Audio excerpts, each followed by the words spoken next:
रिचा हालिदिनु नि त। यसमा रिचा हाल्न मिल्दैन, बोनस आउँदैन। हेलो, अनि यो लोन लिएर एकपल्ट पैसा तिरिसकेपछि फेरि लोन लिएको छ भनेर भन्छ त उसमा एनसिएलको स्याममा। यही नम्बरमा होइन? यही नम्बरमा।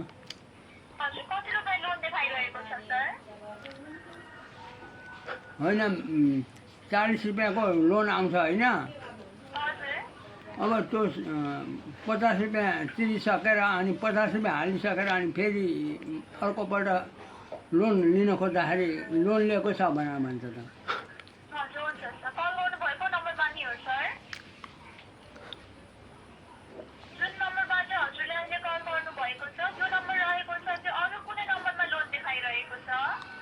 त्यही नम्बरमा।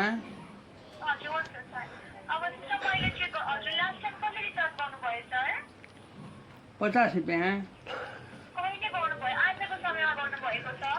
जहिले गर्दा पनि अब त्यो लोन लिएर पैसा तिरिसकेपछि त फेरि लोन लिएको छ भनेर देखाउँछ।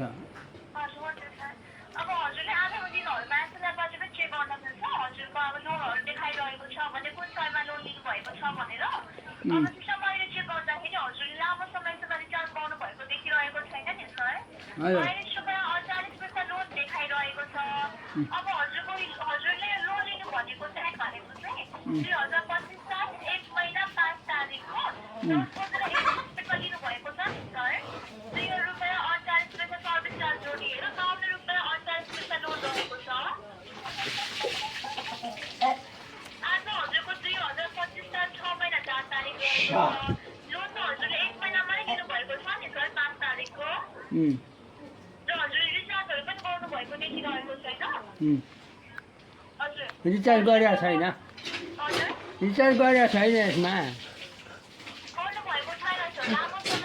गरिदिनु भन्नु नि, हालिदिनु भन्नु।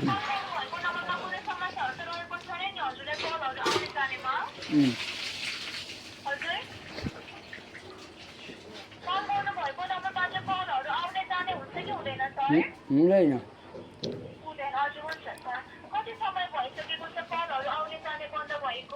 धेरै भयो।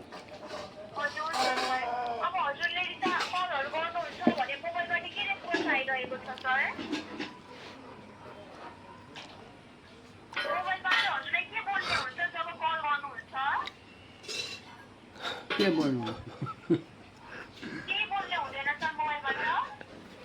अब कतै अब फोन गर्नु पर्यो भने अब लोन लिन खोज्दाखेरि अब लोन लिएको छ भनेर देखाउँछ अनि त्यही भनेर भनेको मैले। हजुर,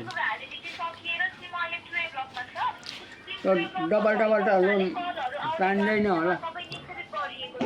हजुर, फेरि लोन दिनु भन्नु नि।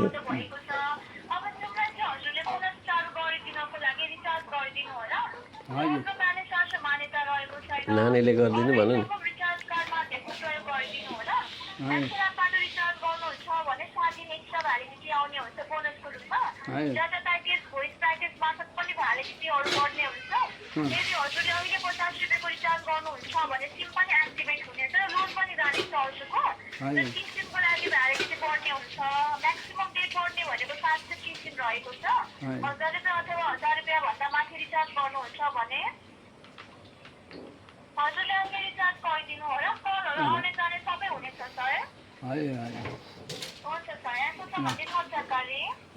रिचार्ज हालिदिनु भन्नु। रिचा हालिदिनु नि त। यसमा रिचा हाल्न मिल्दैन, बोनस आउँदैन। हजुर, नानीले हालिदिनु भन्नु। हेलो,